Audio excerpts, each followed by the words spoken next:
This is going to be a great day, and the reason is we're going to talk about looking great. That's right. It's the most important thing to people to look great. I mean, think about what we do to look great. We spend thousands of dollars on wardrobes to cover up the unsightliness. We buy expensive jewelry to increase the value of the body, and I've known a few people who bought little fancy sport cars and driven them around thinking, oh, they'll notice the car and not me. Yeah. Looking great is so important to us. Now, what we're going to talk about mostly is the biggest detraction to looking great, which is being over fat. But there are other issues too. It's the complexion that people have, the oiliness of their skin, the pinkness of their skin.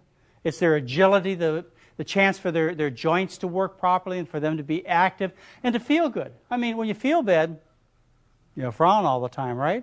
Because you feel terrible. And that big smile, when people feel great and lively and energetic, that comes across as good health and good looks.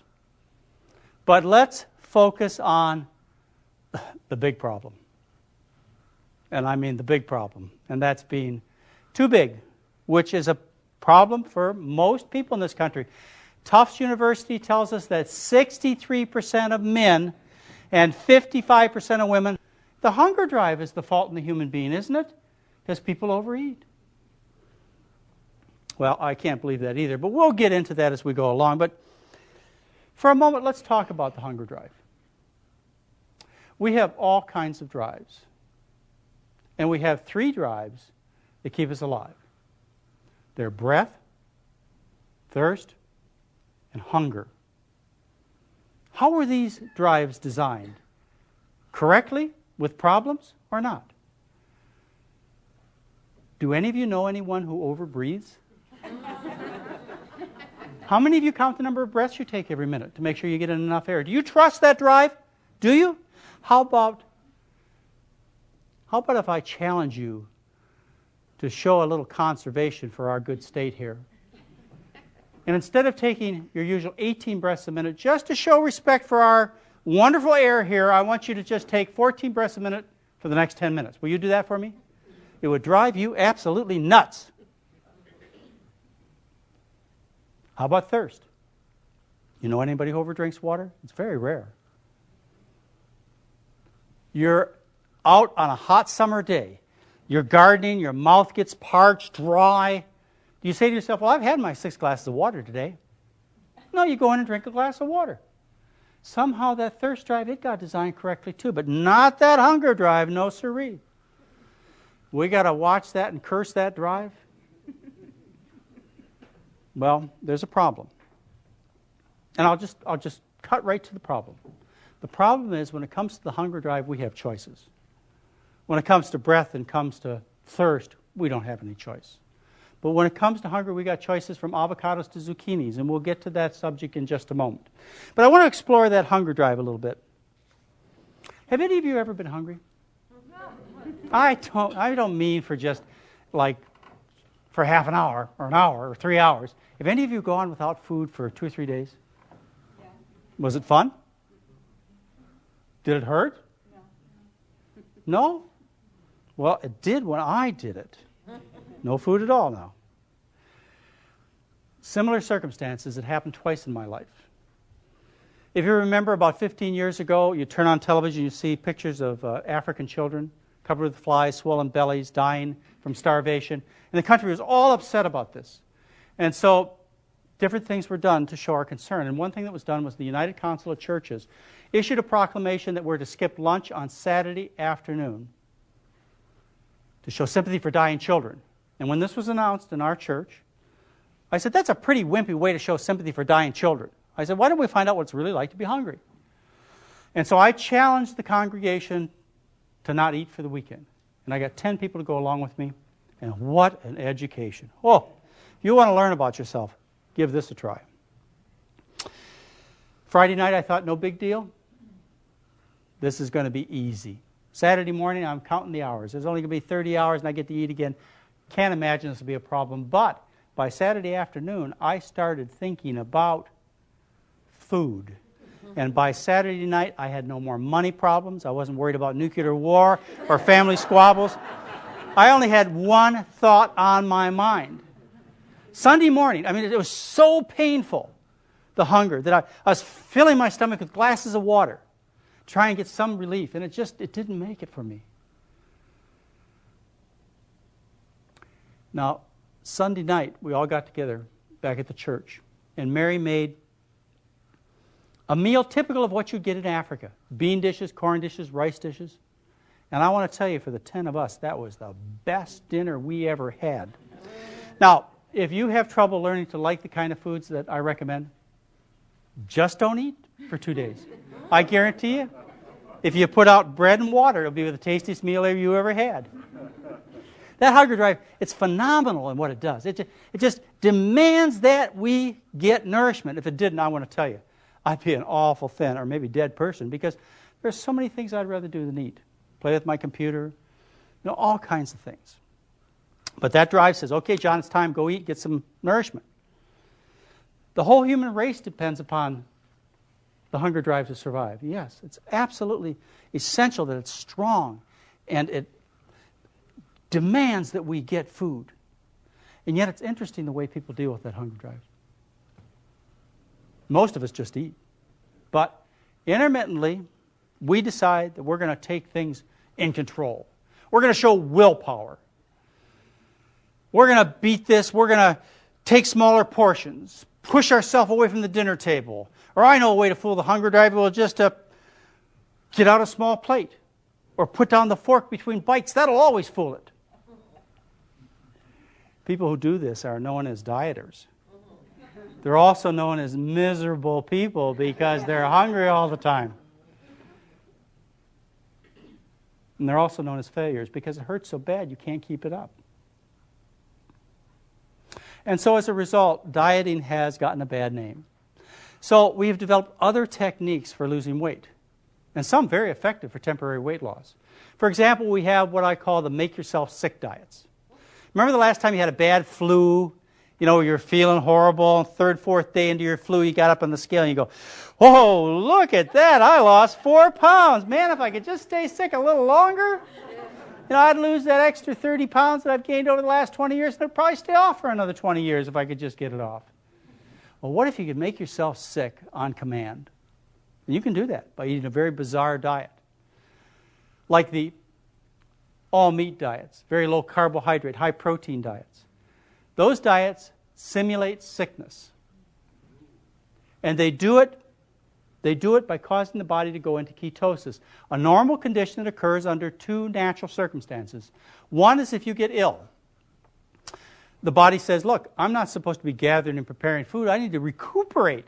So I shouldn't be seeking food all the time. So what happens is you go into ketosis. The body doesn't have carbohydrate to burn. It burns fat. The byproduct of fat metabolism is ketones. Ketones suppress the hunger drive. The other circumstance is when people really do starve to death, and this has happened to millions of people throughout history. Nature showed a kindness to the human race by making the first 2 or 3 or 4 days of starvation painful, but after that, once you go into ketosis, the process of dying from starvation is much, much less painful when you're in that condition. So these diets, which are deficient in carbohydrate, the body requires that it burns fat instead, produce ketones to suppress the hunger drive, to simulate a natural condition that occurs when you get sick. And that's one of the reasons I call them the make-yourself-sick diets. The other reason I call them the make-yourself-sick diets is they recommend the very foods that the Heart Association and Cancer Society tell you will give you cancer and heart disease. Now, we also have the instant make-yourself-sick diets. You just open a package or pour a liquid in a glass, drink it down, and voila, instant ketosis. These are the Cambridge, the OptiFast, the Slim Fast type diets. And boy, do you lose weight. I mean, there are people who lose 50, 60, 70 pounds, but unfortunately you can't stay sick forever, and so you stop the diet and you go back and regain all your lost weight. So that's the story, folks. You've got a choice. You can answer that hunger drive and stay fat.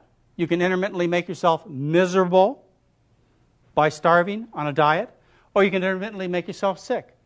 But there seems to be no final solution, and that doesn't make sense. There's got to be a solution where the human body with the right-sized stomach and the correct hunger drive, eats the foods, gets satisfaction. There's got to be. Nature would not be so unkind to design it otherwise. And so let me talk to you about the principles that will allow you to always look great and never be hungry again. And there are 3 principles that I'd like to discuss with you. And once you get control of these principles and start to exercise them, then you will be in control of your future and your appearance and your health. The first principle is the principle of calorie dilution. And to demonstrate that principle to you, I would like to feed you all for 2 days. I'm going to feed you 1,500 calories because I don't want you to claim that you gained weight on my experiment. A small woman sitting in a chair, just to keep her heart and lungs going, burns about 1,200 calories a day. So 1,500 calories is going to keep you trim. Average woman burns around 1,800 calories with no special activity. Man, around 2,300 calories. The other reason I picked 1,500 calories is it's easy to divide it into the way we eat, which is 3 meals a day. Now you have 500-calorie meals. So I'm going to feed you 3 500-calorie meals a day for 2 days. And the first thing you try and accomplish when you eat is you try and fill that hollow organ. That's where satisfaction begins. But I have to point out to you that that's not permanent satisfaction. Just like when I filled my stomach with water, it was so fleeting. Or maybe you've been on diets where they use fiber pills. The satisfaction is very fleeting and very minimal. But it is a start. So let's start by filling the stomach with 500-calorie meals. Let's begin with breakfast. And 500 calories of butter we'll have for breakfast. This is the size of your stomach, and this is what 500 calories will do to fill your stomach. Do you feel satisfied? No. This could be olive oil, salad dressing, but that's your 500 calories for breakfast. Let's see. For lunch, we would have, how about cheese? 500 calories of cheese. Now, if I wasn't watching carefully, I know some of you would eat 3 times that much, but it is not allowed. So, now for dinner, we'll have meat. Here's 500 calories of meat. Now, I fed you your 1,500 calories a day, just like I promised. Where at the end of the day, you're ravenously hungry, you're ready to eat the paint off the refrigerator, you're mad at me, so I'd better do things a little bit different. How about, let's have for breakfast the next day, let's have 500 calories of rice. Now you know why there are no fat Chinese in China. Or we could have for lunch 500 calories of corn. Fills my stomach all the way up. But now I have a problem. And that is, I've got 500 calories of potatoes, and I can't get all of it in. So we'll just have to set it aside here.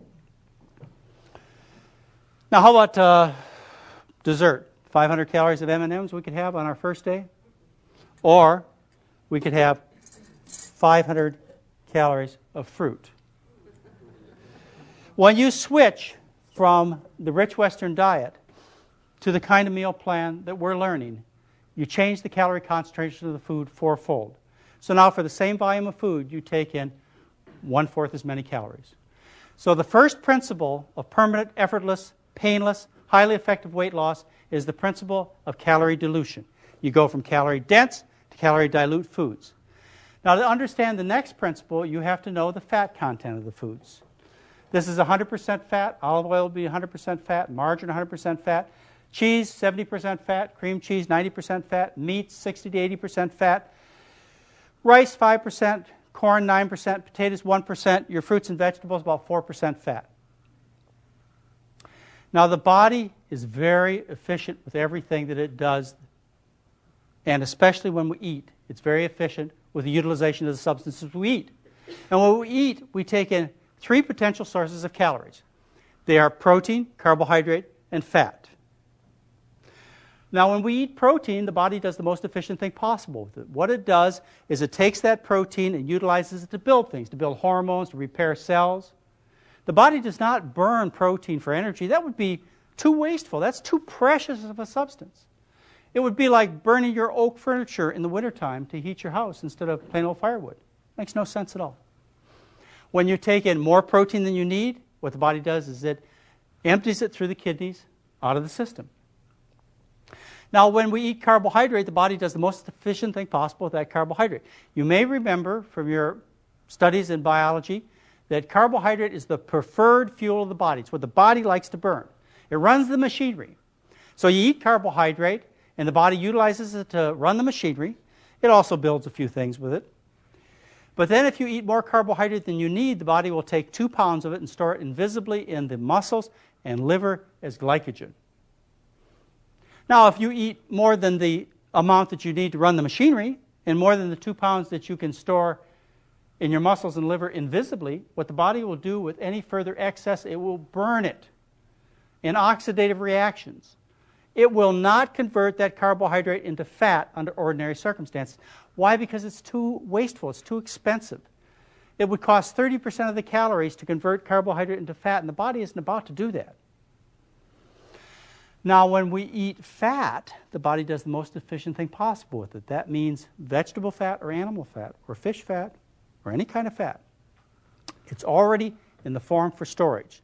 So what the body does is it takes that fat and moves it through the bloodstream almost effortlessly and sticks it in the fat cells. It does it so effortlessly that it doesn't even change the chemical structure of the fat. So that I can take a needle, I can go up to you and I can stick it in your buttocks, thigh, or abdomen, I can suck the fat out, I can take it to the lab and analyze it, and I can tell what you like to eat. If you like cold water marine fish, you're going to be full of omega-3 fats.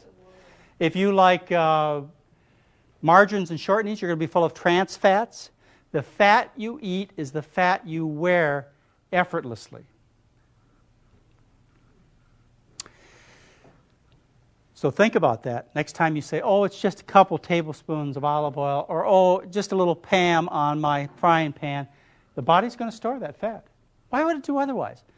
The fat is the metabolic dollar for when food is no longer available. But that day never comes. So the first principle is the principle of calorie dilution. The second principle is the fat you eat is the fat you wear. Now, to understand the next principle, you need to understand the carbohydrate content of these foods. Butter, olive oil, corn oil, 0 carbohydrate. Cheese, 2% carbohydrate. Poultry, beef, pork, any kind of meat product, 0 carbohydrate. Whereas your starches, vegetables, and fruits are 75 to 85% carbohydrate. Now, the body has all these drives. And it likes to satisfy its drives by very specific things. In fact, it needs to. Drive for money it satisfies by something. We all know. The drive for sex, very specific. As the drives become more important, the satisfaction becomes more specific. For example, breath is satisfied by what? Not air.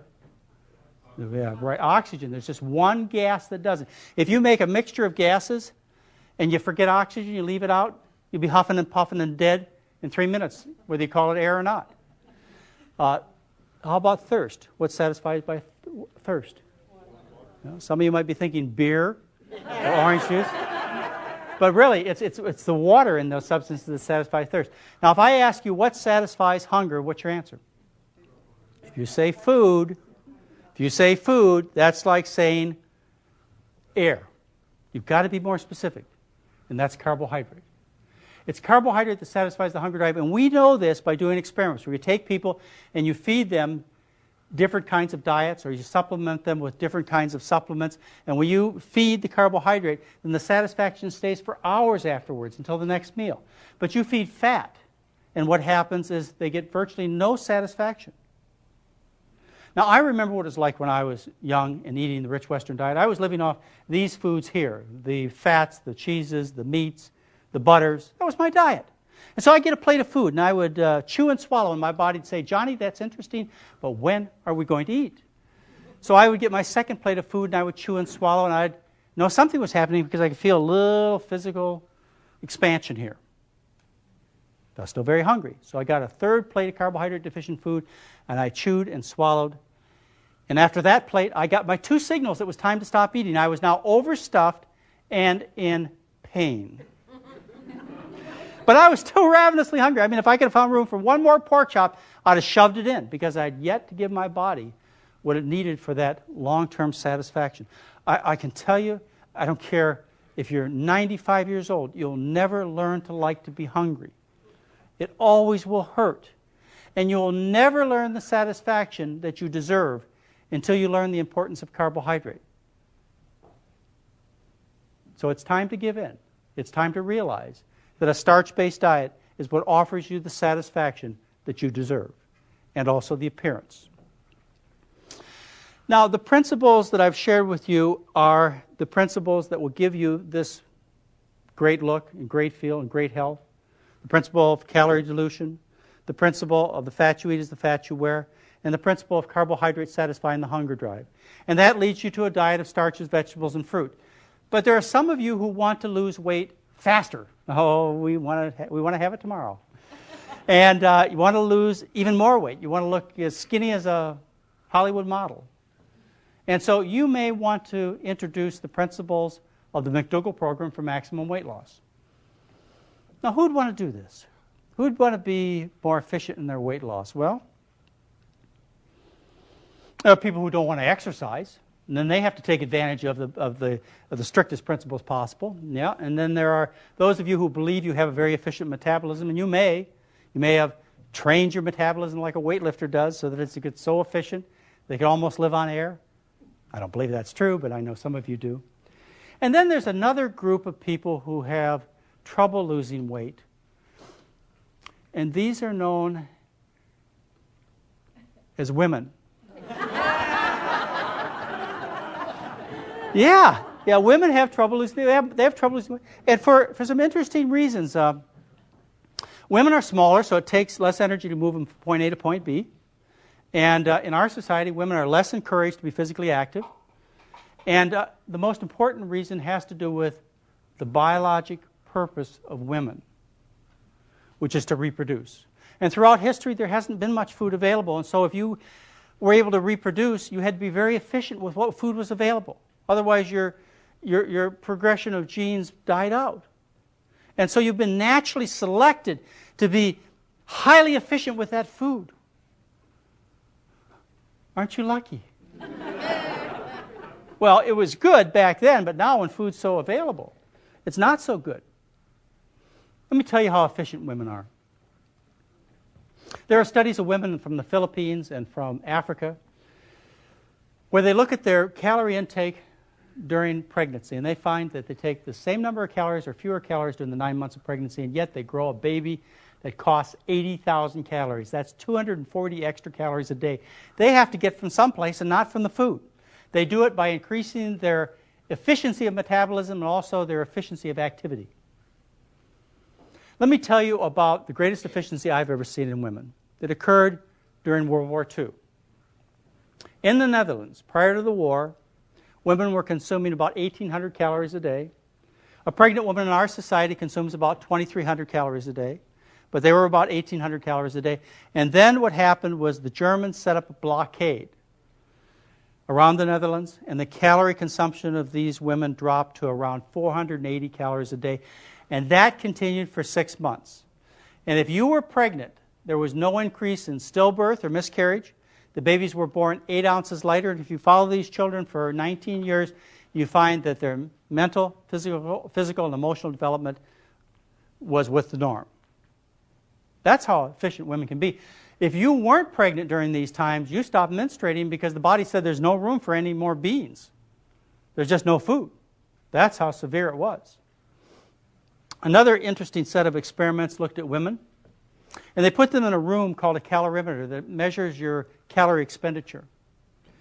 And they put a treadmill in that room, and they had these women walk on the treadmill, and they measured their calorie expenditure, and they found that a woman did not increase their calorie expenditure until they put more than 20% of their body weight on them extra. In other words, the woman is designed to carry around an extra 20 pounds without increased need for calories. Now, what do you think that 20 pounds represents? The baby, the increase in buttocks, uterine, and breast size. You, folks, women, are designed to carry around effortlessly an extra 20 pounds. Aren't you lucky? Well, I know you don't think so. So let's talk about the principles of maximum weight loss. Again, very few people will have to invoke these. But if you're not losing that extra 20 pounds, you're not losing as fast as you want, then you might have to make this extra effort. The first thing you do is you get rid of flour products. Now you say, well, I make my own bread. I take whole grain and I dump it into my bread maker, grind it up, nothing's lost, I don't remove anything. So why should that be a problem? The problem is you've changed the physical properties of that grain. You've taken a grain, like for example a rice kernel or a wheat berry, which interacts with the surface of the gut with a small surface area. And you've chopped it into 1,000 pieces with a steel blade. Now you've expanded the surface area hundreds-fold. Now you have all these little particles interacting with the gut wall. And these little particles of not refined, but processed ground carbohydrate go through the gut wall more rapidly and more efficiently. And as a result, you take in more calories. And the other thing you do is you raise insulin levels to much higher levels. And insulin is the hormone that distributes substances after you eat. Insulin lets carbohydrate into your cells so that the machinery can run. Insulin pushes fat into fat cells after you eat. So anything that raises insulin is going to make it harder for that fat to come out and easier for it to go in. So eating flour products raises insulin. Eating sugars, even too many fruits, raises insulin. Taking in alcohol raises insulin. Diabetic pills raise insulin, and diabetics typically gain 8 to 20 pounds when they go on medication. Taking insulin shots raise insulin. What lowers insulin is exercise and an unprocessed, high-carbohydrate diet of starches and vegetables. So the first principle for maximum weight loss is get the flours out of the diet. In other words, no breads and bagels. And maybe a little light on the pasta. Pasta is a little bit okay, a little better because it's full of water, so it's not so bad. Instead, you focus on rice, corn, potatoes, beans, and green and yellow vegetables. The second principle is to eat more green and yellow vegetables, traditional diet foods, like more broccoli, cauliflower, pea pods. But you got to be careful. You don't want to eat so many of those that you're not satisfied. So you might start out with about a third of your diet is these green and yellow vegetables. You might even go to a half, but that may be a little risky. You may be getting to the point where you say that my meals really don't taste that good. But that's something to try. The other thing is you eat more frequently. What we find is when people gorge, in other words, they eat 2 or 3 times a day, the body has to store some of the food between meals. Plus the insulin levels, the total insulin level is much higher than, say, you eat 8, 10, 12, 14 meals a day. The insulin levels are lower, and the body doesn't have to resort to the storage mechanisms as much. Another thing you can do is you can decrease variety. Well, for some of you, that doesn't sound very interesting. But for a lot of you, you mean I don't have to think a lot about what I'm going to eat every day? I can eat the same thing for breakfast, lunch, and dinner, or keep my choices down to a minimum and things I have to prepare down to a minimum? Sure you can. It's a healthy way to eat. But if you don't like that idea, we have over 1,600 recipes in the books that will give you a new meal for the next 4 years. Yeah. So a few of you may need to invoke the principles of maximum weight loss, and don't forget one of the most important principles, and that's exercise. Exercise not only burns calories, but also resets the appetite so that you end up eating less in proportion to the amount of exercise that you do. And to be really fit, that exercise is really important. So now you understand. You don't have to be condemned to being either hungry or sick or overweight. You are designed correctly. And if you think about it, the people of the world and throughout history who lived on a starch-based diet have always been trim. Those who have varied from the starch-based diet, like the kings and queens and aristocrats of the past, who've cut their carbohydrate down, their vegetable down, increased their meat and oil and pastry intake, you remember what they look like. So we have this lesson firmly fixed, and now we have a chance to go out and enjoy life and have the appearance and the good feelings we deserve. Thank you very much.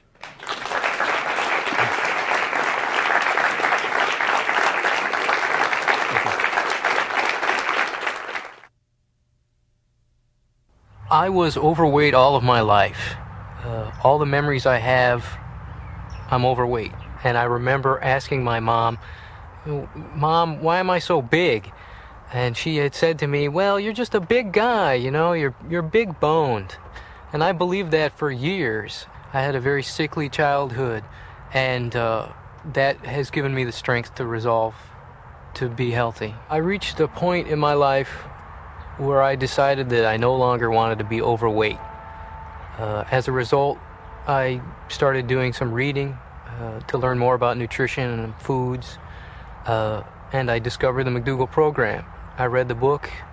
It seemed to say a lot of very sensible things. So we began adopting the principles, and it was a breeze. On the McDougall program, I went from my top weight of 265 down to 160 pounds. One of the rewarding things was to see my fingers actually changed in their size. And my wedding ring had to be resized, cut down like 1.5 sizes. And since that time, I've lost an additional weight. I need to get it resized down again. Yes, as a result of the weight loss, the big bone theory is now out the window. Very often when I see a person who's grossly overweight, fat, obese, I look at them and I remember the days when I was obese, when I was the address for every ridicule, every joke, and every cruelty. From a child, through a teenager, and through an adult, people accuse me of not having willpower. If only I wanted to, I could. If I had to give an estimate how many pounds I've weighed in the course of my lifetime in different commercial enterprises for weight loss, I would estimate thousands and thousands. Every time I shed the pounds, something else went wrong, to the extent that my health had completely deteriorated. High blood pressure, high cholesterol. I could hardly walk. I couldn't cross my legs. I could not buy a dress. I could not wear a t-shirt. I was bulging everywhere. But in those days, I was size 26, and now I'm size 8. I think I'd stay number 8. I can eat all I want on the McDougall diet and not ever be hungry and still lose weight. When I'm hungry, I eat, and I eat till I'm full, and it's never a problem. On the McDougall program, one of the main things is that you are never hungry.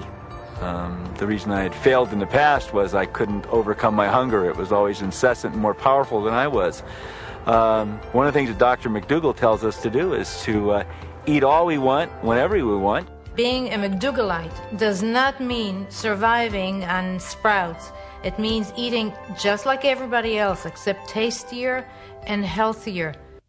I saw my mom losing a lot of weight, so I asked her if I could start, and she said yeah. I used to never get out of the chair from watching TV, so this made me want to get out and move. I've lost 94 pounds in the past 6 months, and it's been real easy because you can eat how much you want and whenever you want it. A lot of people have noticed Jonathan's weight loss at our health center where we go, our gym. And they ask, well, how did he do that? How did he do that so quick? And we started telling them about Dr. McDougall's program. You can eat like whenever you want, just whenever you get hungry. So that's real easy. When I first started this, I could barely even keep up with my friends.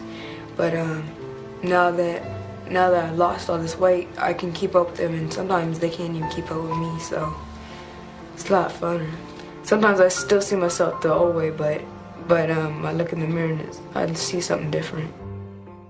The principles of eating that Dr. McDougall talks about are based on very sound studies and reasoning. To me, it was important that it was written by a doctor.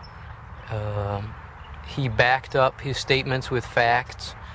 It was a very educational experience. I think Dr. McDougall is wonderful. All the people that he's helped, and especially the difference in my life and our family's life has been great. And I know that he researches. I just know that that's his personality. He just gets everything down to a science, you know, and he knows what he's talking about. And I feel like I can trust him. And it's not a program that, you know, I have to buy all this kind of stuff. I have to buy the, you know, different vitamins or whatever. It's choices that I'm making on the knowledge that I'm learning from him. When I first, sat to really think about the McDougall program, I was desperate. I was ready to try anything once again. But as I started reading his books and becoming involved in the program and listening to it, part of what has really helped maintain me with this is the fact that this is a provable, definable program. This isn't some guy's opinion about things. Things are backed up with research. It is my life wish to meet personally Dr. McDougall, and just to look him in the eye and tell him thank you for changing my life for the better. Thank you for giving me the information and the tools with which to improve my life. And I hope many other people follow your system.